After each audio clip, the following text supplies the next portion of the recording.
giving a talk, Christian family camp. I mean, there's no Camp Piasaw here, but what can I do the same here? Okay, I got my music stand. I can do that. And I'll need a cup of coffee to make it like normal. What's in there? Oh my God. Teabagged again? Ugh, Pete Heflin. How do you do this? Ugh.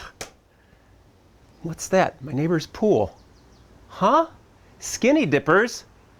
Oh, Gary and Joanne, are you at that again? You get out of that pool. Put a towel on. Or not. Well, so Christian family camp, time to give a talk. Sylvia and Mike, who are going to get some kind of gold star award for directors of Christian family camp, they thought last year not having a camp to have it was a challenge, and they thought the year before that not having Kathy. But look at this now, pandemic.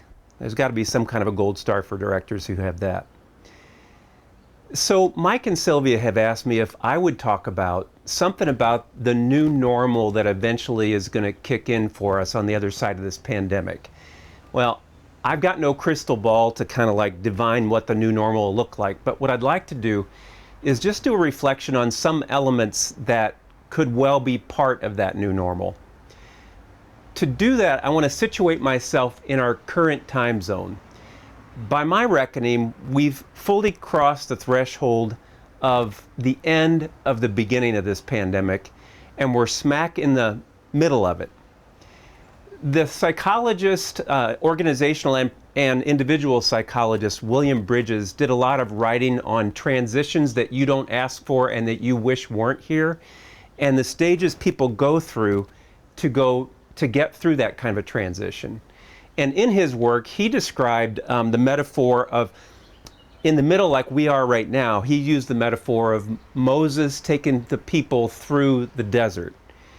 And one of the skills he said that a good leader does when we're in that middle passageway of a transition is a good leader has a way of articulating the outlines of a vision for what a new beginning could look like.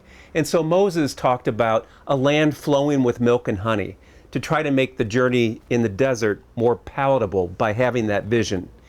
So I'd like to look at just kind of a vision or an outline of some things that could be part of this new normal that we hopefully are headed towards while honoring the fact that we're in the desert. So one of those things that we want to take with us into the new beginning are some of the things we picked up along the way while we were in the desert. So here's one of the things I'd like to point out. And that would be, I'd have to reference the work of Tara Brach, the mindfulness teacher, and the work of Marcia Linehan, who came up with the psychotherapeutic theory of DBT. Tara Brach came up with this language of radical acceptance. And what radical acceptance is here in the desert is looking past the fog of what I wish and what I want to acknowledge the way things are.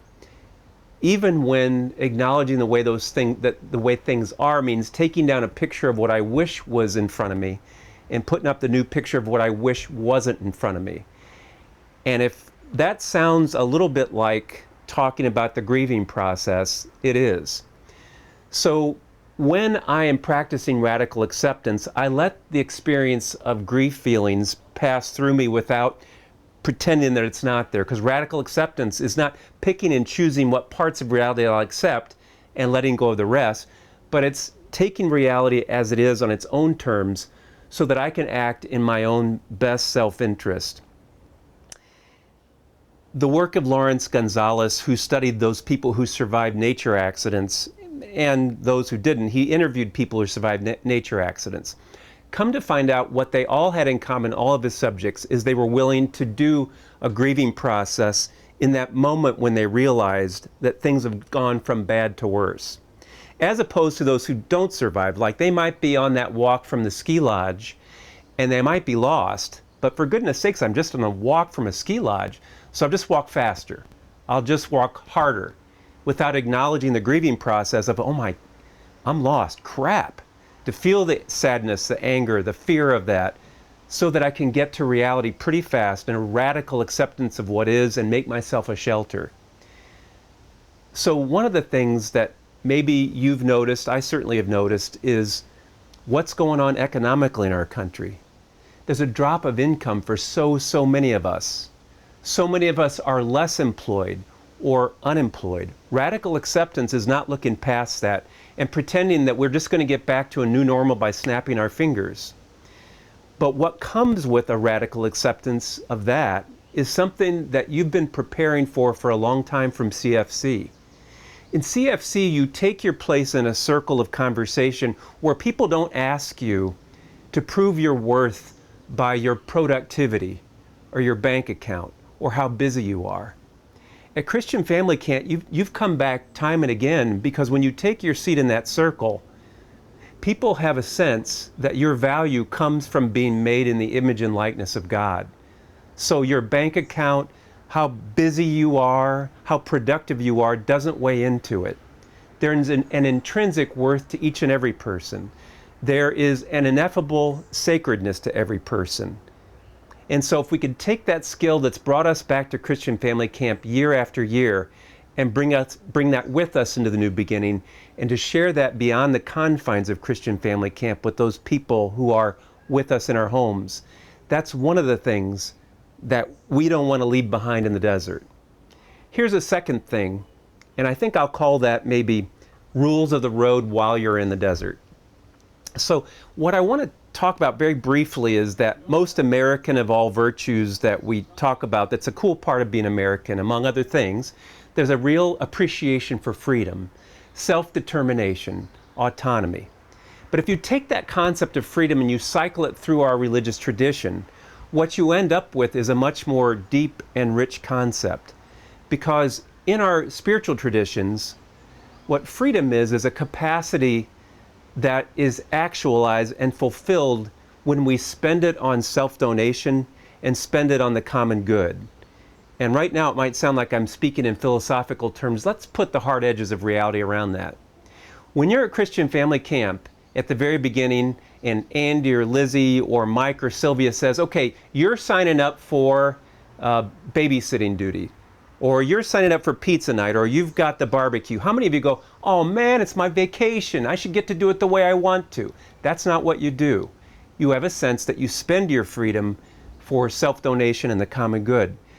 Same goes with a thing like this. I don't like wearing masks because of this large nose of mine. When I put it on, it just confines because that's so big. And it's hot.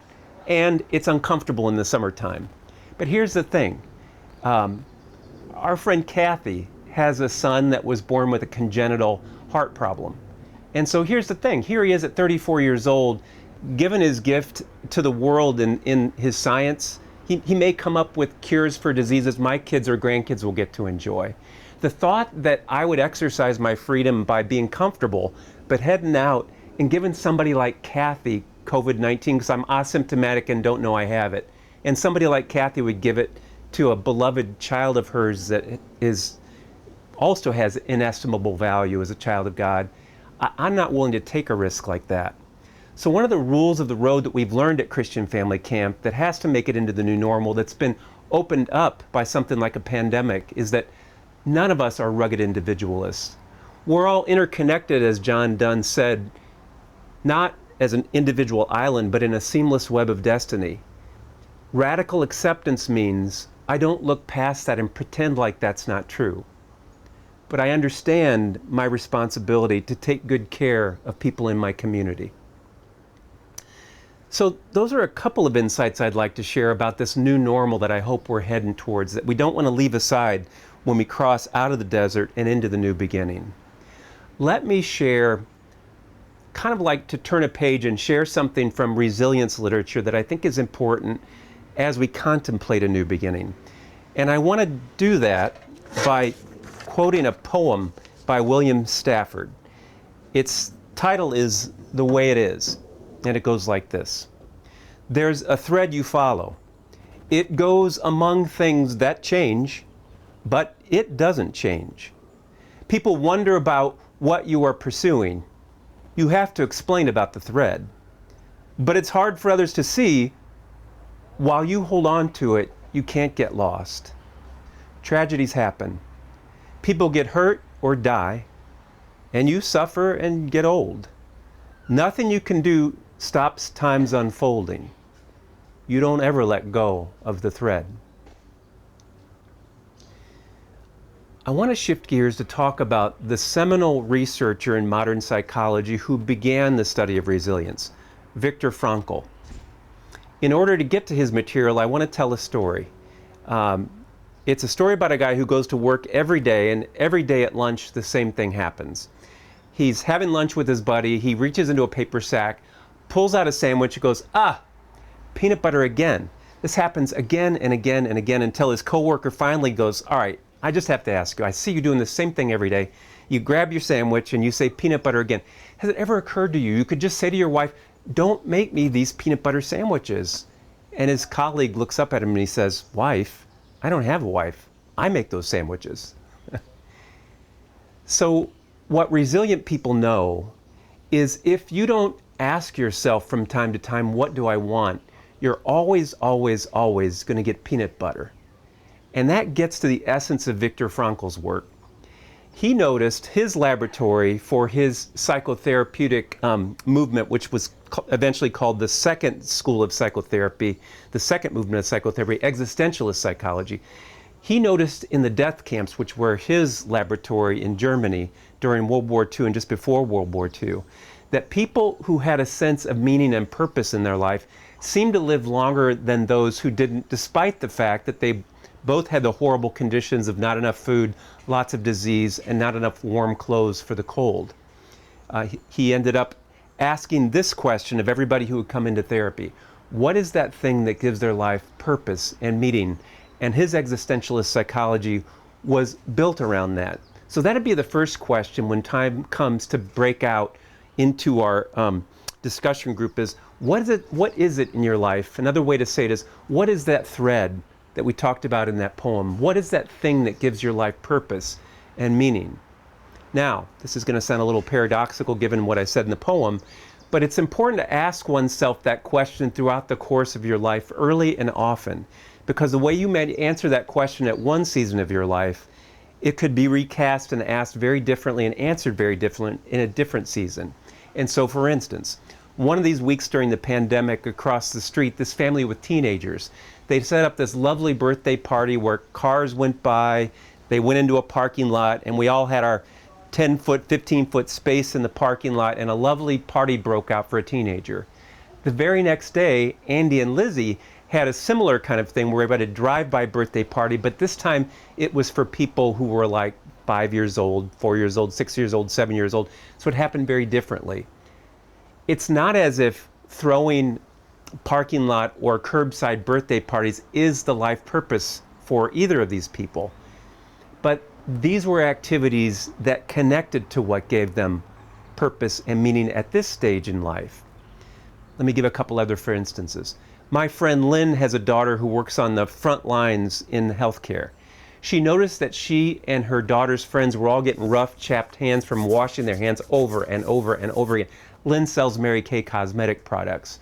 So she purchased at the dealer's discount a bunch of hand sets for these professionals so they could do their hands. Again, is our hand sets her purpose and meaning? No. But she found activities to do that connected into that purpose and meaning. Kathy is an aunt for Nicole.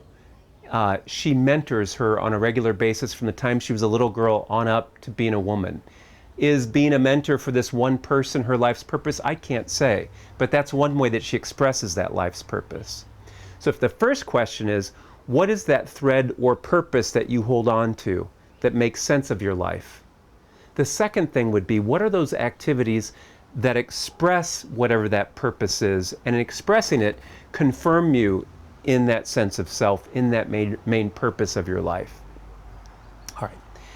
And now I'd like to tell a story from a movie that could have been written by Viktor Frankl.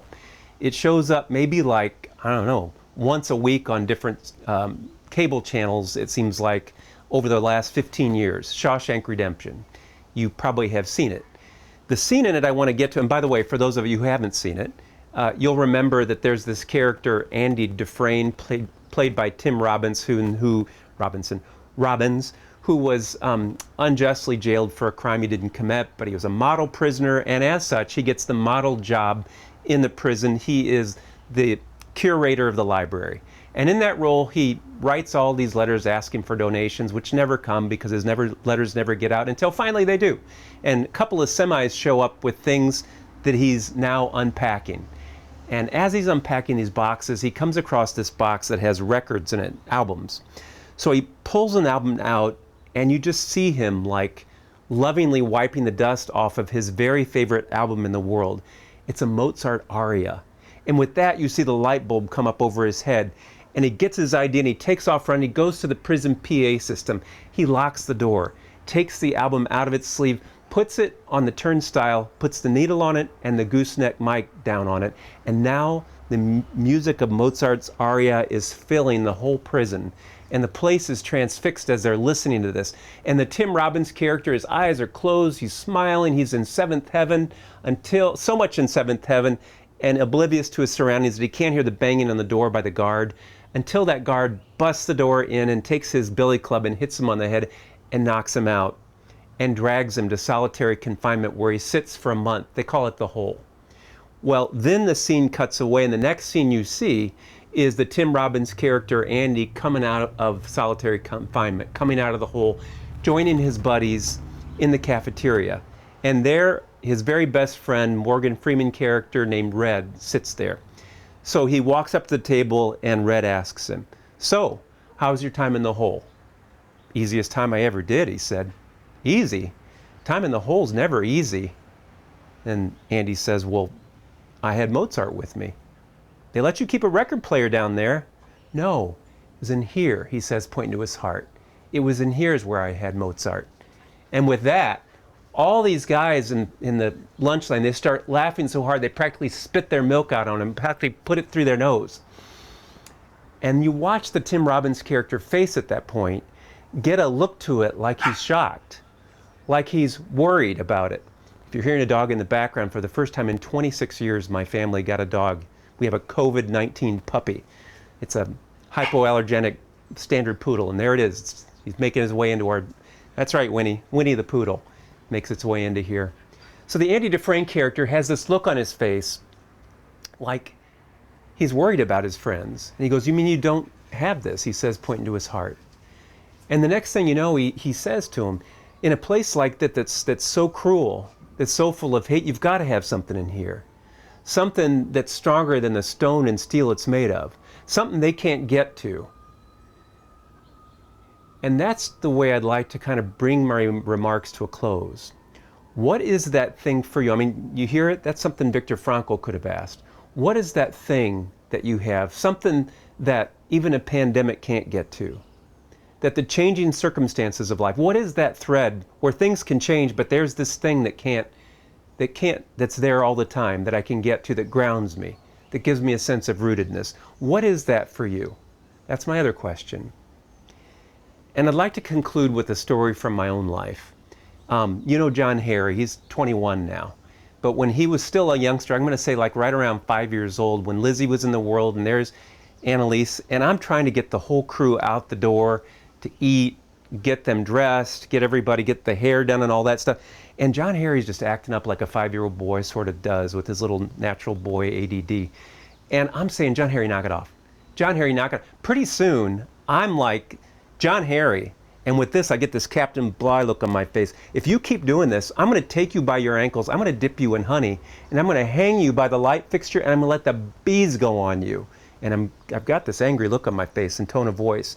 And I go back to my work, and I'm kind of harumphing, and I look up, and there's John Harry smiling from ear to ear. In my best Captain Bligh voice, I'm like, "What are you smiling at?" And he says, "'Cause I know something." I said, what do you know?" And he says, "Well, I just know you're not going to do that." And I say, "Well, how can you be so sure?" And he says, "Because you've got God in your heart, so you're just going to love me." And I'm thinking, crap, he's right. So here at the end of our time together in this CFC talk, I want to ask you this question. What is it that connects you to that God in your heart?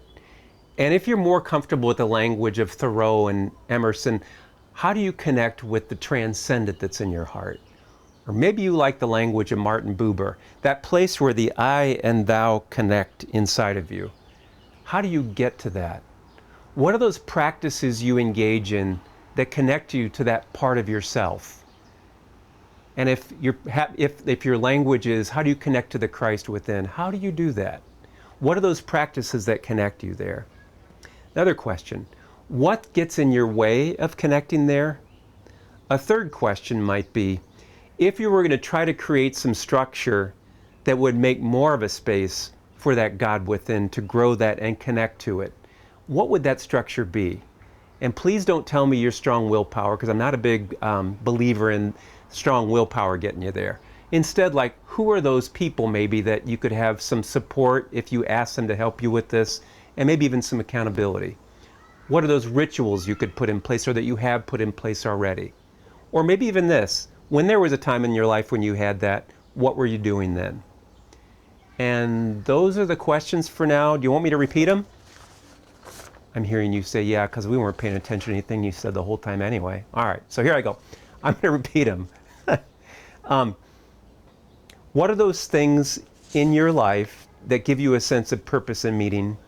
What are those things that you do that express that, and in expressing that purpose and meaning in your life, connect you back to it and deepen it for you? How is it that you connect to that God within? What are those practices? What are the obstacles to doing that? And what are those structures you could put in place that would make more of a space for that in your life? All right, and I think right now that I'm looking at individual faces out there and wishing I could be with you guys. But thank you, Sylvia and Mike, for creating a space where we could at least virtually touch base with a place that makes space for the God within. All right, blessings and love to you guys.